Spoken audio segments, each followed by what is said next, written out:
സംസ്ഥാന സർക്കാരിൻ്റെ ഏറ്റവും മികച്ച കർഷകനുള്ള സിബി കല്ലിങ്കൽ സ്മാരക കർഷകോത്തമ അവാർഡ് വയനാട് പുൽപ്പള്ളിയിലെ റോയ് ആന്റണി ഏറ്റുവാങ്ങുന്ന ദൃശ്യങ്ങളാണ് നമ്മൾ കണ്ടത്. ഈ അവാർഡിലേക്കുള്ള റോയിയുടെ യാത്ര അത്ര സുഗമമായിരുന്നില്ല.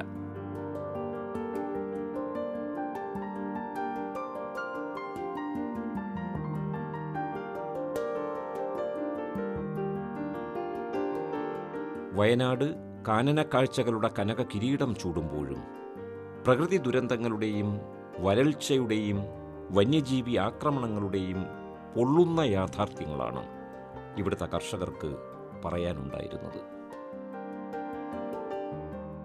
വരൾച്ച കൊണ്ട് വേരറ്റുപോയ കൃഷിയുടെ ചരിത്രം തന്നെയായിരുന്നു മുള്ളൻകൊല്ലി എന്ന ഗ്രാമത്തിൻ്റേതും.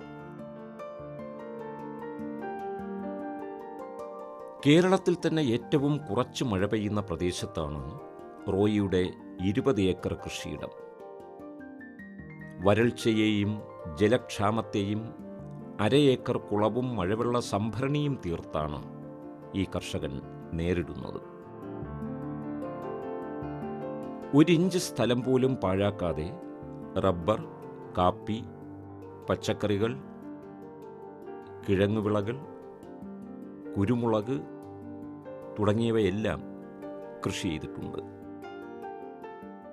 2023-24 വർഷത്തെ സംസ്ഥാന മികച്ച കർഷകനുള്ള കർഷകോത്തമ അവാർഡാണ് മുള്ളൻകൊല്ലി പഞ്ചായത്തിലേക്ക് റോയിച്ചേട്ടൻ കൊണ്ടുവന്നിരിക്കുന്നത്. എങ്ങനെയാണ് ഈ കാർഷിക മേഖലയിലേക്കും വരുന്നതും ഇതൊരു പാഷനായിട്ട് കൊണ്ടു നടക്കുന്നത് എങ്ങനെയാണെന്നൊന്ന് വിശദീകരിച്ച് പറഞ്ഞു തരാമോ?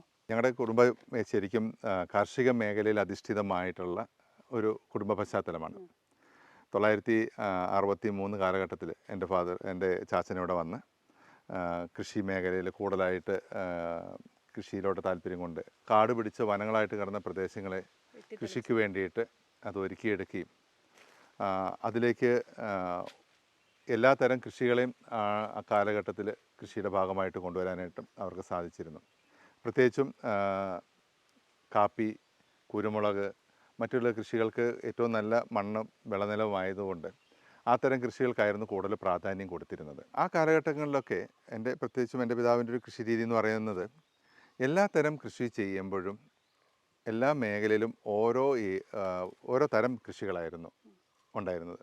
മൊത്തത്തിലുള്ള കൃഷിഭൂമിയെ പല മേഖലകളാക്കി തിരിച്ചുകൊണ്ട് ഇപ്പോൾ തെങ്ങ് കൃഷി ചെയ്യുന്ന മേഖലയിൽ തെങ്ങ് കൃഷി ചെയ്യും, റബ്ബർ കൃഷി ഉണ്ടായിരുന്ന കാലഘട്ടത്തിൽ റബ്ബർ കൃഷി ചെയ്യുന്ന ഒരു മേഖല മാറ്റും, കാപ്പി, കുരുമുളക്, കമുക്, ഈ തരത്തിലുള്ള എല്ലാ കൃഷികളെയും, അതുപോലെ തന്നെ നമ്മുടെ നാട്ടിൽ പറയും കൊണ്ട കൃഷികളെന്ന് പറയും, ഇഞ്ചി, മഞ്ഞൾ, ചേന, ഇത്തരത്തിലുള്ള കൃഷികളൊക്കെ അതിനൊക്കെ യോജിക്കുന്നതായിട്ടുള്ള ഏരിയ ആയിരുന്നു തിരഞ്ഞെടുത്തിരുന്നത്. വയൽ കൃഷി, നെൽകൃഷി ചെയ്യുന്ന പ്രദേശങ്ങൾ ഇതൊക്കെ രൂപപ്പെടുത്തി എടുക്കുകയായിരുന്നു ഇവിടെ വന്ന ശേഷം. 27 വർഷം മുമ്പ് റോയിയുടെ ചാച്ചൻ മരിച്ചതോടെയാണ് പൂർണ്ണമായും കൃഷിയിലേക്ക് ഇറങ്ങിയത്. ഏകവിള കൃഷിയായിരുന്നു പലപ്പോഴും ചെയ്തിരുന്നത്. എന്നാൽ ഇത് സുരക്ഷിതമായ കൃഷിരീതിയല്ലെന്ന് കുരുമുളകിന് ദ്രുതവാട്ടം ബാധിച്ച് കൂട്ടത്തോടെ നശിച്ചപ്പോഴാണ് തിരിച്ചറിഞ്ഞത്. ഇപ്പോൾ തെങ്ങാണെങ്കിലും റബ്ബറാണെങ്കിലും മറ്റ് കൃഷികൾക്കൊക്കെയും വിലത്തകർച്ച കൊണ്ടും അതോടൊപ്പം തന്നെ രോഗകീടബാധകൾ കൊണ്ടും അതിനെ മാത്രം ആശ്രയിക്കുമ്പോൾ ആ ഒരു വരുമാനം കൊണ്ട് ആ കൃഷിയെ മുന്നോട്ട് നമുക്ക് നിലനിർത്താൻ പറ്റാത്തൊരു സാഹചര്യം. അപ്പോൾ ഇതിനെല്ലാം തരണം ചെയ്യണമെങ്കിൽ, ഇതിൽ കാർഷിക മേഖല നിലനിൽക്കണമെന്നുണ്ടെങ്കിൽ പുതിയ വഴികൾ നമ്മൾ കണ്ടെത്തണം. അതായിരുന്നു എൻ്റെ ലക്ഷ്യം. അപ്പോൾ അതിനു വേണ്ടിയിട്ട് ഞാൻ ആ തരത്തിലുള്ള കൃഷിയുടെ ഭാഗം എന്നുള്ള രീതിയിൽ തന്നെ എല്ലാ കൃഷികൾക്കും യോജിക്കുന്ന ഇടവിള കൃഷി കണ്ടെത്തുക, അതിലൂടെ കൂടുതൽ വരുമാനം ഉണ്ടാക്കിയെടുക്കുക, അതോടൊപ്പം തന്നെ തോട്ടത്തിൻ്റെ ചിലവുകളും മറ്റു കാര്യങ്ങളൊക്കെ നമുക്ക് പരിമിതിപ്പെടുത്തിയെടുക്കാനായിട്ട് സാധിക്കുക. ഇതൊക്കെയായിരുന്നു എൻ്റെ ലക്ഷ്യങ്ങൾ. ഒരു വിളയെ മാത്രം ആശ്രയിക്കുന്ന രീതി ഉപേക്ഷിച്ച് തെങ്ങിനും കവുങ്ങിനും റബ്ബറിനുമെല്ലാം ഇടവിളയായി ചേന, കപ്പ, ചോളം, കൂടാതെ മാതളം, ഓറഞ്ച്, പപ്പായ, മുരിങ്ങ, കാന്താരി, ചേമ്പ്, മാവ്, പ്ലാവ്, വാഴ, കൊക്കോ, റംബൂട്ടാൻ, പേര തുടങ്ങിയവയെല്ലാം കൃഷി ചെയ്തു തുടങ്ങിയപ്പോഴാണ് റോയിക്ക് വരുമാന വർധനവ് എന്താണ് എന്ന് മനസ്സിലാക്കാൻ കഴിഞ്ഞത്. ഇപ്പോൾ വയനാട്ടിനെ സംബന്ധിച്ചിടത്തോളം മുള്ളംകൊല്ലി എന്ന് പറഞ്ഞ പ്രദേശം കേരളത്തിലെ തന്നെ ഏറ്റവും കുറഞ്ഞ മഴ പെയ്യുന്ന ഒരു പ്രദേശമാണ്. ഏറ്റവും കുറഞ്ഞ മഴ പെയ്യുന്നത് മാത്രമല്ല, കഴിഞ്ഞ വർഷങ്ങളിൽ നമുക്ക് ആവശ്യമുള്ള മഴ ലഭിക്കാത്തതുകൊണ്ട് ഭൂമിയിൽ ഉറവ പോലും വെച്ചിട്ടില്ലായിരുന്നു എന്ന് പറയുമ്പോൾ ആ മഴ എത്രത്തോളം കുറവായിരുന്നു നമുക്ക് മനസ്സിലാക്കാൻ പറ്റും. അപ്പോൾ രണ്ട് എക്സ്ട്രീമിലാണ് വയനാടിൻ്റെ കാലാവസ്ഥ നിൽക്കുന്നത്. കർണാടകയിലെ കാറ്റ് ഇങ്ങോട്ട് അടിക്കുന്നുണ്ട്. കർണാടകയുടെ കാലാവസ്ഥ എന്ന് പറഞ്ഞാൽ ഡെക്കാൻ പീഠഭൂമിയുടെ ഒരു പാർട്ടായിട്ട് കിടക്കുന്ന ഒരു ഏരിയയും കൂടിയാണ് വയനാടിൻ്റെ ചില പ്രദേശങ്ങളായിട്ടുള്ള മുള്ളംകൊല്ലിയുടെ പ്രദേശങ്ങൾ. അപ്പോൾ ഇവിടുത്തെ ഈ കാലാവസ്ഥയ്ക്ക് നമുക്ക് എപ്പോഴും പ്രത്യേകിച്ചും കൃഷിരീതിയിൽ തന്നെ കാര്യമായ മാറ്റങ്ങൾ നമുക്ക് കൊണ്ടുവരേണ്ടതുണ്ട്. കൂടുതലും മരങ്ങൾ നട്ടുപിടിപ്പിക്കുന്ന തരത്തിലുള്ള കൃഷിരീതികൾ, ഏതെല്ലാം തരത്തിലുള്ള താങ്ങുമരങ്ങളായിട്ടും ഇല്ലെങ്കിൽ മറ്റ് കൃഷികളോട് യോജിക്കുന്നതായിട്ടുള്ള ഇടവിള കൃഷികളിലൂടെയൊക്കെ ഈ കൂടുതൽ മരങ്ങൾക്ക് പ്രാധാന്യം കൊടുക്കുന്ന ഒരു കൃഷിരീതിയാണ് ഞാൻ എൻ്റെ കൃഷിയിടത്തിൽ ചെയ്തിരിക്കുന്നത്. കൂടാതെ തന്നെ ജലസേചന സൗകര്യത്തിന് വേണ്ടിയിട്ടുള്ള നമ്മുടെ കൃഷിയിടത്തിൻ്റെ പല ഭാഗങ്ങളും വലിയ കുളങ്ങളായിട്ട്, ഇപ്പോൾ അരയേക്കറോളം വരുന്ന ജലസംഭരണിയായിട്ട് അരയേക്കറോളം വരുന്ന വലിയ കുളം തന്നെയുണ്ട്. കൂടാതെ ജലസംഭരണിയായിട്ട് ചെയ്തിരിക്കുന്ന മഴവെള്ള സംഭരണി ഒരു 3/4 ഏക്കറോളം, 1 ഏക്കറിൻ്റെ ചോടെ ഒരു ഏരിയ മഴവെള്ള സംഭരണിയായിട്ടും നമ്മൾ മാത്രം നിലനിർത്തിക്കൊണ്ട് ആണ് പോയിരിക്കുന്നത്. അപ്പം മഴക്കാലത്ത് നമുക്ക് ആവുന്നത്രയും വെള്ളം നമുക്ക് സംഭരിക്കാൻ സാധിക്കും എന്നത് കൂടാതെ നമുക്ക് കുളങ്ങളും ഒക്കെ നമുക്ക് ആവശ്യത്തിലധികം വെള്ളം തടഞ്ഞു നിർത്തുമ്പോൾ ചുറ്റുവട്ട പ്രദേശങ്ങളിലെ കൃഷിയിടങ്ങളിൽ, നമ്മുടേത് കൂടാതെയുള്ള കൃഷിയിടങ്ങളിലൊക്കെ ജലത്തിൻ്റെ സർഫേസ് ലെവലിൽ തന്നെ ഒരു വലിയ മാറ്റം ഉണ്ടാവും എപ്പോഴും. അപ്പോൾ മറ്റ് കിണറുകളിലും ഒക്കെ വെള്ളം ഈ കെട്ടി നിൽക്കുന്നതുകൊണ്ട് കൂടുതലായിട്ട് ഉറവയും മറ്റു കാര്യങ്ങളൊക്കെ ഉണ്ടാക്കിയെടുക്കാൻ ഒരു പരിധിവരെ നമുക്ക് സാധിക്കും. കാർഷിക ആവശ്യത്തിനായി ഉപയോഗിക്കുന്ന ഈ കുളം കൃഷി ആവശ്യത്തിനൊപ്പം തന്നെ മത്സ്യകൃഷിക്കും ഉപയോഗപ്പെടുത്തുന്നു.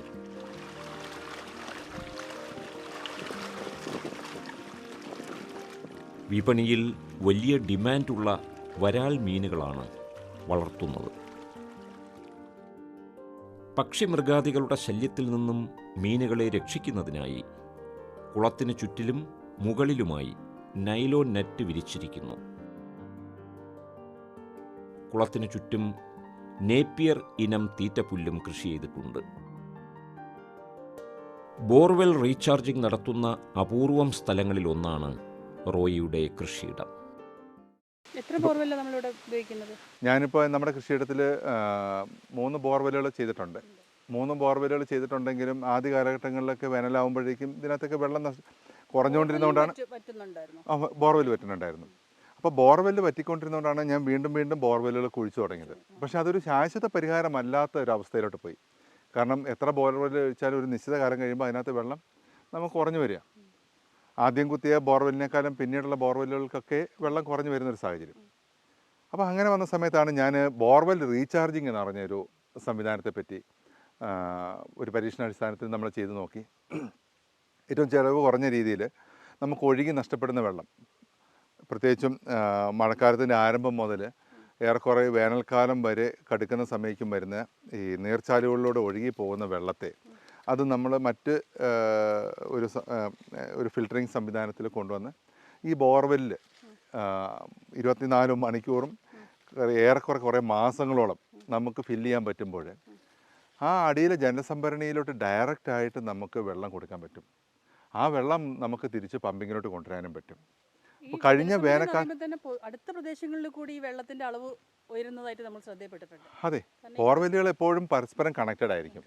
കാരണം ഭൂമിയുടെ അടിയിലും ആ തരത്തിലുള്ള ഒരു വലിയൊരു പാറയിടുക്കുകൾക്കുള്ള ഉള്ളിലുള്ള ജലസംഭരണിയാണ് നമ്മൾ ഈ പമ്പ് ചെയ്തെടുക്കുന്നത്. അതാണ് പലപ്പോഴും വേനലാവുമ്പോഴേക്കും ഈ വെള്ളം ഏറെക്കുറെ ബോർവെല്ലുകൾ വറ്റുകയും മഴക്കാലമാകുമ്പോഴേക്കും ഈ മേൽമഴ പെയ്യുന്നത് എവിടെയാണെങ്കിലും ആ പെയ്യുന്ന പ്രദേശത്തു നിന്നുള്ള വെള്ളം ഭൂമിക്കടിയിലോട്ട് എത്തി അത് പാറയിടുക്കുകളിലൂടെ ഈ സ്റ്റോറേജ് ഫില്ല് ആവുകയാണ് ചെയ്യുന്നത്. രാജ്യത്ത് സ്വന്തം പേരിൽ ഒരു കാപ്പി ഇനമുള്ള കർഷകനാണ് റോയി. നഷ്ടത്തിൻ്റെ കഥ പറയുന്ന റബ്ബർ തോട്ടങ്ങളെ വേറിട്ട പരീക്ഷണങ്ങളിലൂടെ നേട്ടത്തിൻ്റെ പട്ടികയിലെത്തിക്കാൻ കഴിഞ്ഞു. തുടക്കത്തിൽ വയനാട്ടിലെ റബ്ബർ തോട്ടങ്ങളിൽ ഇടവിളയായി കാപ്പി ഇനങ്ങളെ പരീക്ഷിച്ചു.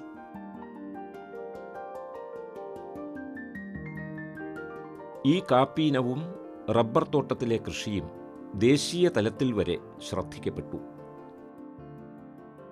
അങ്ങനെ നാഷണൽ ഇന്നൊവേഷൻ ഫൗണ്ടേഷൻ കാപ്പിക്കൃഷി കാണാനെത്തുകയും റോയി താരമാക്കിയ കാപ്പിച്ചെടി ഇനത്തിന് റോയി സെലക്ഷൻ എന്ന പേരും അവർ നൽകി. നാഷണൽ ഇന്നൊവേഷൻ ഫൗണ്ടേഷൻ ആണ് ഈ പേര് നിർദ്ദേശിച്ചതെന്ന് അറിയുന്നു. അതെങ്ങനെയാണ് ആ രീതിയിലേക്ക് എത്തിപ്പെട്ടത്?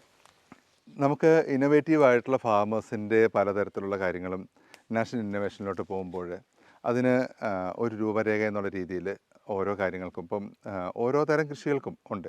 ഇപ്പോൾ ജാതിയിലാണെങ്കിലും കുരുമുളകിലാണെങ്കിലും അതോടൊപ്പം തന്നെ എല്ലാ തരം കൃഷികൾക്കും ഇന്നൊവേറ്റീവ് ആയിട്ടുള്ള ഫാമേഴ്സിനെ സെലക്ട് ചെയ്യുന്ന ഒരു കാര്യങ്ങളുണ്ട്. അപ്പോൾ അത്തരത്തിലൊരു സെലക്ഷൻ വന്ന സമയത്താണ് ഇങ്ങനെയൊരു പ്ലാന്റ് വെറൈറ്റി, പ്രത്യേകിച്ചും ഡിസീസ് ഇല്ലാതെ നമുക്ക് ഉൽപ്പാദനം തരുന്ന കാലങ്ങളോളം നിലനിൽക്കുന്നതായിട്ടുള്ള ഒരു കൃഷിയുടെ ഭാഗമായിട്ട് കാപ്പിനെ സെലക്ട് ചെയ്തത്.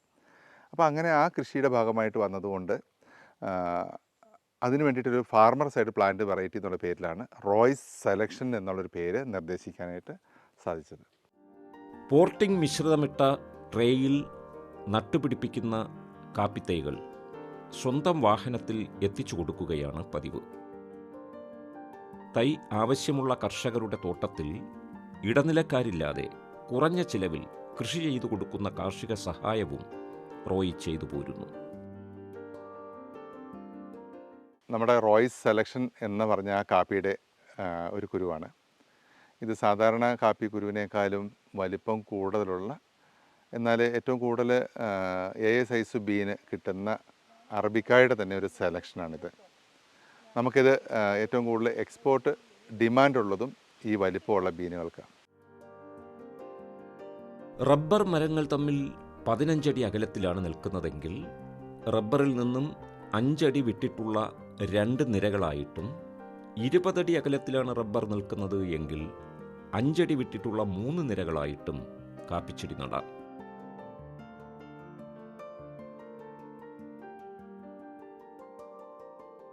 ശരാശരി 1 ഏക്കർ സ്ഥലത്ത് 1800 കാപ്പിച്ചെടികൾ നടാൻ കഴിയും. ഇത് കേരളത്തിൽ മാത്രമല്ല, നമ്മുടെ ലോക പ്രശസ്ത അല്ലെങ്കിൽ ലോകത്ത് തന്നെ എത്തിപ്പെട്ടിരിക്കുന്ന, ലോകത്തിൻ്റെ പല ഭാഗങ്ങളിലേക്ക് എത്തിക്കാനുള്ളൊരു സാധ്യത പോലും പരീക്ഷിച്ച് വിജയിച്ചിട്ടുള്ള ഒരു അവസരത്തിലാണ് ഇപ്പോൾ നമ്മൾ ഈ അവാർഡും കൂടെ ലഭ്യമായിട്ടുള്ളത്. അപ്പം അതിനെക്കുറിച്ചൊന്ന് ആളുകൾക്ക് അറിയാനൊരു താല്പര്യം ഉണ്ടാവും. അങ്ങനെ ഒരു അവസരം കൂടെ എനിക്ക് മുമ്പിലുണ്ടായിരുന്നു. കാരണം അബുദാബിയിൽ നിന്നുള്ള ഒരു എൻക്വയറി ആയിരുന്നു ആദ്യമേ. നമുക്ക് ഇതുപോലെയുള്ള അറബിക്ക വെറൈറ്റി, ഡിസീസ് ഇല്ലാത്ത ഒരു വെറൈറ്റി അവിടുത്തെ ഫാം ഹൗസുകൾക്ക് വേണ്ടിയിട്ട് ചെയ്യാനായിട്ട് ഒരു എൻക്വയറി ആയിരുന്നു ഉണ്ടായിരുന്നത്. അത് അവിടുത്തെ ഒരു പാലസിൻ്റെ നിയന്ത്രണത്തിലുള്ള ഒരു ഫാം ഹൗസും കൂടെ ആയിരുന്നു. അപ്പോൾ ആ ഫാം ഹൗസിലോട്ട് വേണ്ടിയിട്ടുള്ള പ്ലാന്റ് വെറൈറ്റി അവർ ഓരോ രാജ്യത്തു നിന്നുമായിട്ട് സെലക്ട് ചെയ്തുകൊണ്ടിരുന്നു. മറ്റു പല രാജ്യങ്ങളിൽ എടുക്കുന്ന പോലെ തന്നെ ഇന്ത്യയിൽ നിന്നും അങ്ങനെ ഒരു സെലക്ഷന് വേണ്ടിയിട്ട്. അപ്പോൾ അത് ഇന്ത്യയിൽ തന്നെ ഏറ്റവും വളരെ മുൻനിര പ്ലാന്റേഷൻ ഗ്രൂപ്പിൻ്റെ ഭാഗത്തു നിന്നാണ് ഇങ്ങനെ ഒരു ഫാർമർ സൈഡ് പ്ലാന്റ് വെറൈറ്റി എന്നുള്ള പേരിൽ റോയ് സെലക്ഷന് അവർ തിരഞ്ഞെടുത്തതും. അവിടുന്ന് അതിൻ്റെ ഒരു അഗ്രോണമി ഡിവിഷൻ, അബുദാബിയിൽ നിന്നുള്ള അഗ്രോണമി ഡിവിഷൻ ഇവിടെ വന്ന് നമ്മുടെ ഈ തോട്ടം സന്ദർശിക്കുകയും ഇത്തരത്തിലുള്ള മറ്റ് തോട്ടങ്ങളിലൂടെ അവർ സന്ദർശിച്ച ശേഷം മാത്രമാണ് നമ്മുടെ ഈ ഒരു പ്ലാന്റ് വെറൈറ്റി അവർ സെലക്ട് ചെയ്തത്. ഏറെക്കുറെ 8 വർഷത്തോളം പ്രായമായ കായ്ച്ചു നിൽക്കുന്ന വലിയ ചെടികളായിരുന്നു അവർക്ക് ആവശ്യം. അപ്പോൾ കായ്ഫലമുള്ള ചെടികളെ തന്നെ ചോടെ പിഴുതു മാറ്റി മറ്റൊരു മീഡിയത്തിലോട്ട് മണ്ണ് മാറ്റിക്കൊണ്ട് നട്ടുപിടിപ്പിച്ച ശേഷമാണ്. അപ്പോൾ ഇവിടുത്തെ കാലാവസ്ഥയും അവിടുത്തെ കാലാവസ്ഥയും എങ്ങനെയാണ് ഇത് താരതമ്യം ചെയ്ത് പോകുന്നത്? ഈ വെറൈറ്റി അവിടെ ഫലിക്കുമോ ഉള്ളത് കണ്ടെത്തിയില്ലേ? അതായിരുന്നു എന്നെ അതിശയിപ്പിച്ച ഒരു കാര്യം. നമുക്ക് നമ്മുടെ നാട്ടിലെ കാലാവസ്ഥ എന്താണോ ആ തരത്തിലുള്ള കാലാവസ്ഥയെ അവിടെ ഗൂഗിൾ വഴി സെറ്റ് ചെയ്തിട്ട്, നമ്മൾ ഇസ്രായേൽ ടെക്നോളജി എന്നൊക്കെ പറഞ്ഞ് പലപ്പോഴും നമ്മൾ ഇറിഗേഷനും ഫെർട്ടിഗേഷനും ഒക്കെ വേണ്ടിയിട്ട് പറഞ്ഞു വെക്കുന്നതല്ലാതെ ആ തരത്തിലുള്ള ഒരു കാർഷിക രീതി നമ്മൾ എപ്പോഴും ഇവിടെ അവലംബിക്കുന്നില്ല. ആ തരത്തിലുള്ള രീതികൾ പൂർണ്ണമായിട്ടും നടപ്പാക്കിക്കൊണ്ട് പോളി ഹൗസുകളിലൂടെയാണ് അവിടുത്തെ കൃഷി രീതികൾ മുഴുവൻ അവർ ഏറെക്കുറെ ചെയ്തുകൊണ്ടിരിക്കുന്നത്. പ്രിസിഷൻ ഫാമിംഗ് എന്ന് പറയുന്ന സംവിധാനത്തിലൂടെ ഇവിടുത്തെ ഈ തോട്ടത്തിൽ ഇപ്പോഴുള്ള എൻ്റെ കാലാവസ്ഥ അത് അവർ ഗൂഗിൾ വഴി അവിടെ സെറ്റ് ചെയ്തിരിക്കുന്നുണ്ട്. കൃത്യമായിട്ടുള്ള കാലാവസ്ഥ, ഹ്യൂമിഡിറ്റി എല്ലാം അവിടെ അവർക്ക് മെയിൻറ്റെയിൻ ചെയ്യാൻ പറ്റുന്നുണ്ട്. ഒന്നും കൂടെ ഉൽപ്പാദനത്തിൽ കൂടുതലായിട്ട് അവരുടെ തോട്ടങ്ങളിലാണ് എനിക്ക് കാണാനായിട്ട് സാധിച്ചത്. വീട്ടാവശ്യത്തിനുള്ള എല്ലാവിധ പച്ചക്കറികളും റോയിയുടെ അടുക്കളത്തോട്ടത്തിൽ വിളയിക്കുന്നുണ്ട്.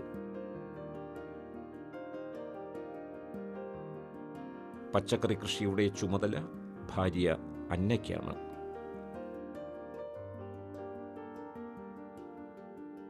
പുതയിടാൻ കയർ ഫാക്ടറിയിലെ വേസ്റ്റായി വരുന്ന ബേബി ഫൈബറാണ് ഉപയോഗിക്കുന്നത്.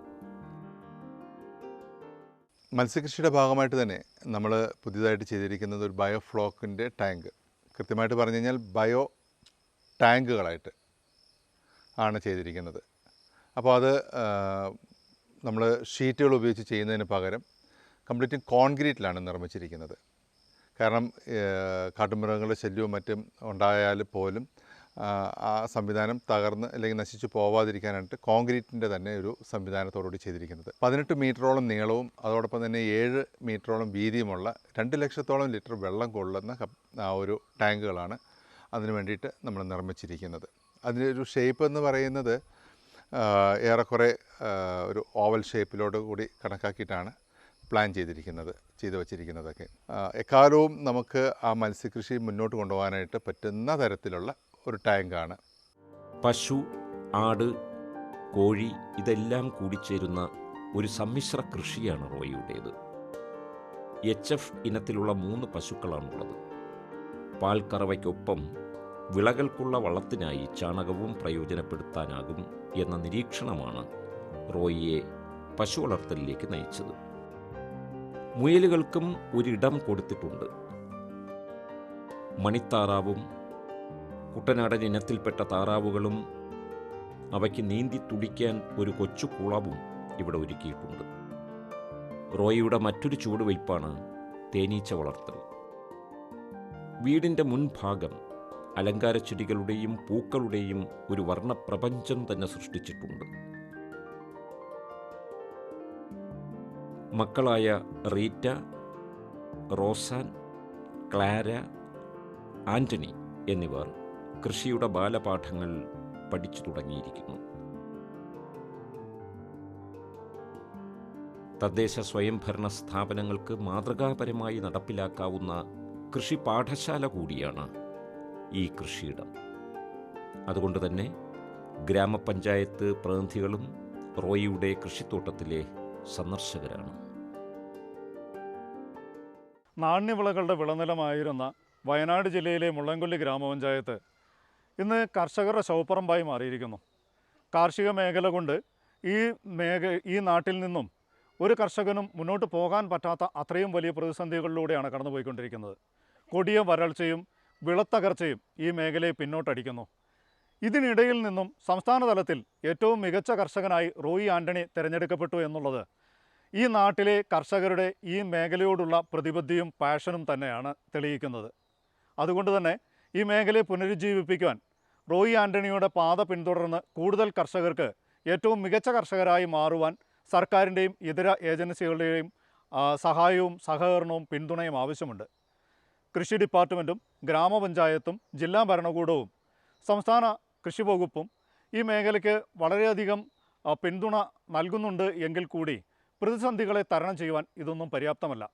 ഈ പ്രതിസന്ധികളെ മറികടന്ന് നല്ലൊരു നാളെ ശുഭാപ്തി വിശ്വാസത്തോടെ സ്വപ്നം കാണുന്ന ഒരു കൂട്ടം കർഷകരുടെ പ്രതിനിധിയാണ് ശ്രീ റോയി ആൻ്റണി. തലമുറകളായി പകർന്നു കിട്ടിയ കാർഷിക പൈതൃകം അടുത്ത തലമുറയിലേക്കും ഒപ്പം മലയാളക്കരയുടെ കാർഷികോന്നതിക്കും സമർപ്പിക്കുന്ന റോയി ആൻ്റണി എന്ന ഈ വയനാടൻ കർഷകൻ ഓരോ മലയാളിക്കും അഭിമാനമാണ്.